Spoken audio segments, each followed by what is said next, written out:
welcome to Good Works Tractors. Check out our fancy sign there. We got that on the door. It's just a magnet. We just put it on there for the background. A bit of a cheap watermark there, an easy watermark I should say. But anyway, we're going to go ahead and compare a Model 305 front end loader, which we have on this 2012 John Deere 3038E, versus a Model D160 front end loader, which is found on this 2015 John Deere 3032E. Alright, hey, if you haven't yet, go ahead and subscribe below. Just hit that button there. You'll get a lot of videos comparing things like these loaders here, or tractors in the same family, different frame sizes of tractors. We'll do some walkarounds of what we have for sale to give prospective buyers a good idea, and other stuff like that. So if you want to reach out to us, just go ahead and Google Good Works Tractors. You'll find all of our information there. You can click the link below as well in the description and get right to our website, goodworkstractors.com.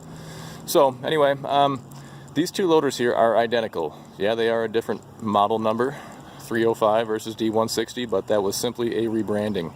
So the rating, lifting 1,198 pounds to full height, is going to be the same for each one of them here. So I've left one in the down position and one in the up position there, just so you can have an idea. I am 6'3", like you guys care, but comparison, this is slightly above my head, you know, with the bucket being level there, which is what you would need to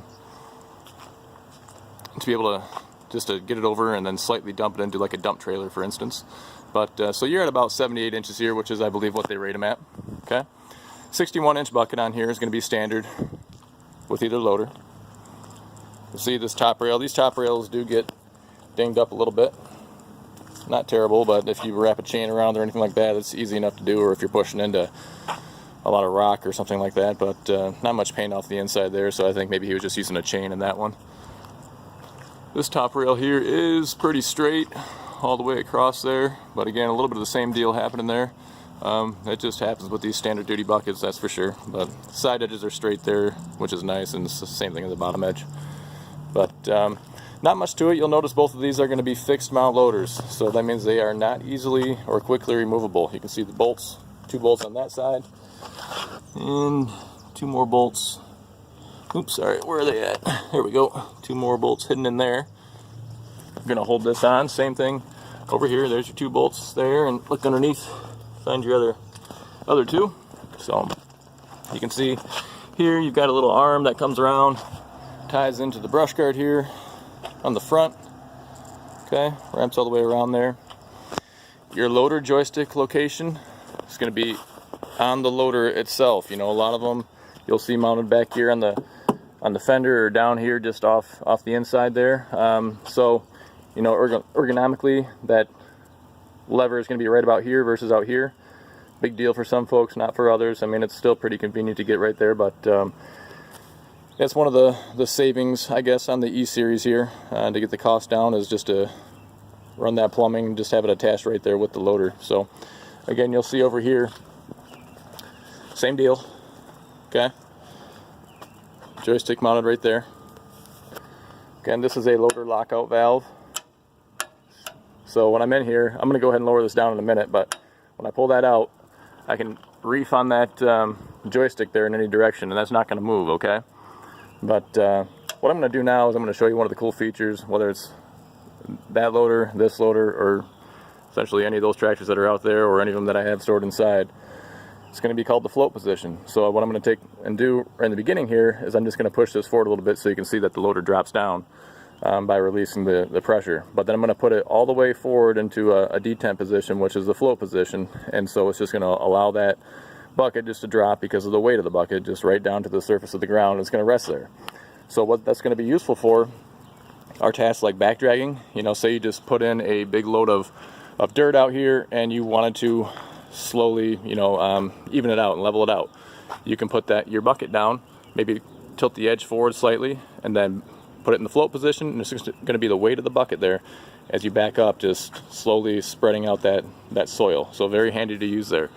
Also, if you want to do some plowing with it in the wintertime, you can put that into float position, just get your bottom edge level with the ground, and then with it being in float, there's not going to be any down pressure, so it's just going to follow the contour of the ground. It's not going to dig in and try to scrape your asphalt or your concrete up. So it's going to be a handy tool for that as well. So something to keep in mind. All right, so I'm going to go ahead and put this in the, well, I'm going to rock it forward here first just so you can see what happens. Okay, see how it starts to go forward even with the tractor off. It's just relieving the pressure there. But now I'm going to put it into the float position, and you'll just watch it drop all the way down. So again, I'm going to slam that forward,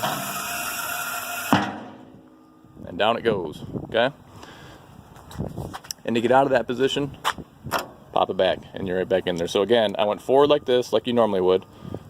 Just slam it forward a little bit more, and you'll get into that detent position there. So, very handy. But anyway, overall, just a quick overview here of the comparison of these two different models of loader. They're going to be found on the 3E series family of tractors. So, the 3032E and the 3038E. You will not find the 305 on the 3025E unless it was a tractor that didn't have a loader and maybe somebody found a 305 loader in the aftermarket or whatever else. But the 3025E didn't come out until 2017, and the only loader that was in production with John Deere at that point was the D160.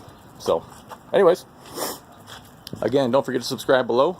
Check out our other videos. We did just do a comparison recently as well of a 3032E versus a 3038E that goes into more detail about all the features there.